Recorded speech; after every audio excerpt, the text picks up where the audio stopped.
The room fell silent the moment Daniel walked in, holding his little girl's hand. The interview panel had expected a nervous candidate in a suit, not a tired-looking single father with a 5-year-old clutching a stuffed bunny. The receptionist had already given him a questioning look, whispering to a colleague as though he had walked into the wrong place. But Daniel kept his head high. He didn't have the luxury of embarrassment, he needed this job more than anything. His daughter, Lily, looked up at him with wide eyes. "Daddy, is this where they ask if you're a superhero?" she whispered, loud enough for everyone to hear. A couple of interviewers chuckled under their breath, but most stared, unsure of how to react. Daniel gave her hand a gentle squeeze. "I'll do my best," he murmured, though inside he felt the weight of every doubt, every sleepless night, every whispered judgment he had faced since becoming a single dad. He had no one else to watch Lily, no neighbor, no babysitter, no family close by. Missing the interview wasn't an option, but bringing her, that was a risk he had no choice but to take.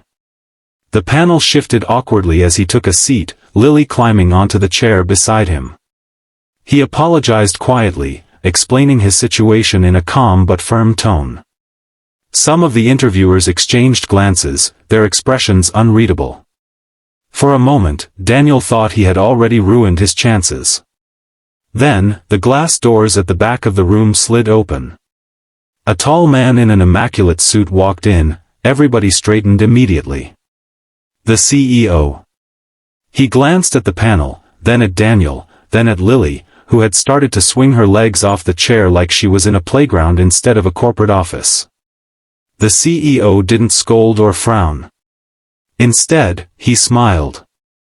"Well," he said, walking forward, "looks like we have 2 candidates today."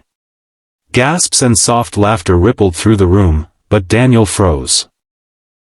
He didn't know what to say. Lily tilted her head. "I don't want to work here," she announced. "I just want Daddy to get the job so we can buy ice cream." The CEO crouched down to her level, his polished shoes and perfect tie at odds with the warmth in his eyes. "That," he said gently, "is probably the best answer I've ever heard in this room." Everyone stared, unsure if this was a joke or something serious. But then the CEO pulled up 2 chairs, placing them right beside him at the head of the table. "Why don't you both sit here?" he said. "I think I'd like to hear what kind of man shows up to an interview like this." The panel fell silent. Daniel swallowed hard, his throat tight, and helped Lily onto one of the chairs. She beamed as though she'd been crowned queen. He sat beside her, trembling slightly, but for the first time since entering the building, he didn't feel out of place.